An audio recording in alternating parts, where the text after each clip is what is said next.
अभी हम लोग बात करने वाले हैं एनसीईआरटी क्लास 12 केमिस्ट्री के चैप्टर नंबर 1 का एक्सरसाइज नंबर 1.12 के सोल्यूशन के बारे में।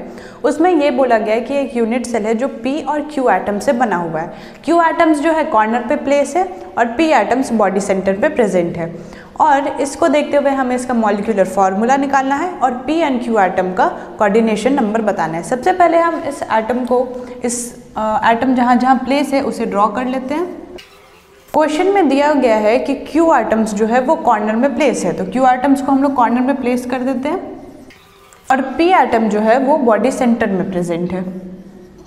पी एटम बॉडी सेंटर में यहाँ पे लिखा हुआ है it is given that the atoms of Q R present at the corners of the cube. Question में ही दिया हुआ है कि क्यू एटम्स जो है वो कॉर्नर में प्रेजेंट है, क्यूब के कॉर्नर में प्रेजेंट है। Therefore number of atoms of Q in one unit cell, तो इसलिए अब नंबर ऑफ एटम्स क्यू कितना होगा यूनिट सेल में वो निकालते हैं। तो क्यू कितना प्रेजेंट है कॉर्नर्स में, 8 क्यू प्रेजेंट है, 8 कॉर्नर्स इसलिए 8 क्यू।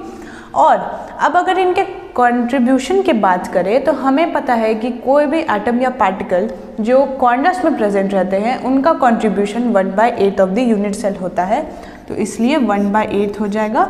और ये 8 एक दूसरे को कैंसिल कर देगा जिससे आ जाएगा 1। तो therefore number of atoms of Q in one unit cell is equal to 1.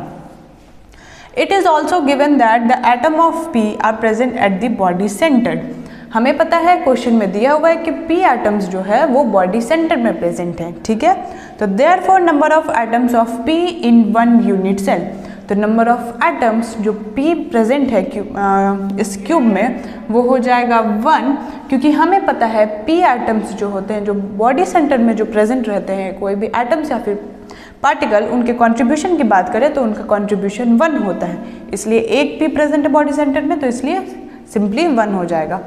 This means the ratio of the number of P atoms to Q atom P/Q is equal to 1:1। क्यों? क्योंकि Q भी 1 है और P भी 1 है, तो इसलिए इनका मॉलिक्यूलर फॉर्मूला क्या हो जाएगा, P1 Q1, जिसको सिंपली हम लोग लिख सकते हैं PQ या फिर इसे QP भी लिख सकते हैं।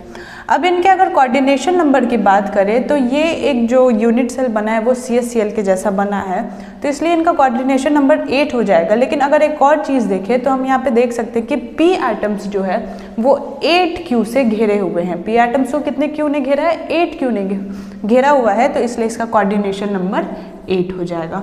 मॉलिक्यूलर फॉर्मूला हमारा क्या आया, PQ, और कोऑर्डिनेशन नंबर आया 8।